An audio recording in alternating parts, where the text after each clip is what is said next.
We start high in the Lammermuir Hills on the Great North Road. Atop the high mountain pass of Sutra, a little distance off the road, is Sutra Isle. This was once one of the largest and most northerly hospitals in the British Isles. Dating from the 12th century, it was run by Augustinian monks and funded from the vast local hospital estates of some 20 square miles. Nothing of it remains today, as the isle is a family burial vault, built with the stone from the hospital and dates from 1686.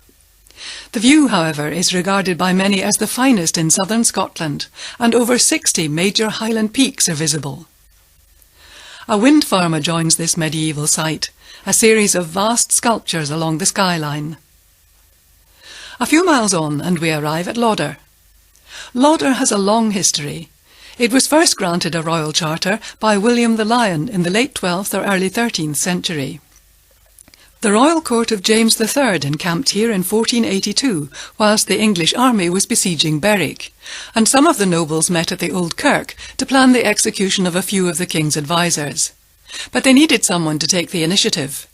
As one noble later described, the meeting was like a group of mice trying to decide which of their number would put a bell round the neck of a cat. The Earl of Angus volunteered, and the unfortunate courtiers were hanged from Lauder Brig in full view of the distressed king. Despite this, Berwick fell to the English and has remained in England ever since. The town was made a royal borough 20 years later in 1502. The present Lauder Kirk was built in 1673 by the architect Sir William Bruce, who was also working at nearby Thirlestane Castle at that time. Bruce remodelled Holyrood Palace and is discussed in further detail on the East of Scotland and Perth and Kinross titles. Lauder is thought to be one of the best examples of pre-Victorian domestic architecture, unspoilt by the excesses of that period. A little out of Lauder is the turn-off for Thirlestane Castle.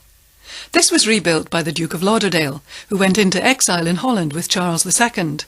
He was taken prisoner at the Battle of Worcester and imprisoned in the Tower of London under the death sentence. He was saved by the Restoration and went on to become the virtual ruler of Scotland. A story is told that a tenant farmer's wife, Maggie Hardy, who was unable to pay the rent due to the very bad winter, pleaded with Lauderdale, fearing eviction. He agreed to waive the rent if she could return in June with a snowball as evidence of the weather. The day in June duly arrived, as did Maggie, who handed the Duke a snowball. She had packed a crevice full of snow during the long winter and covered it from the sun. Whilst the Duke was prisoner at the Tower, Maggie visited the laird dressed as a boy, with a cake she had baked in which she had hidden gold sovereigns. So determined was she to repay the rent and his kindness. This was the original home of the Maitlands, who moved to Lauder Fort in about 1595 and renamed it Thirlestane Castle.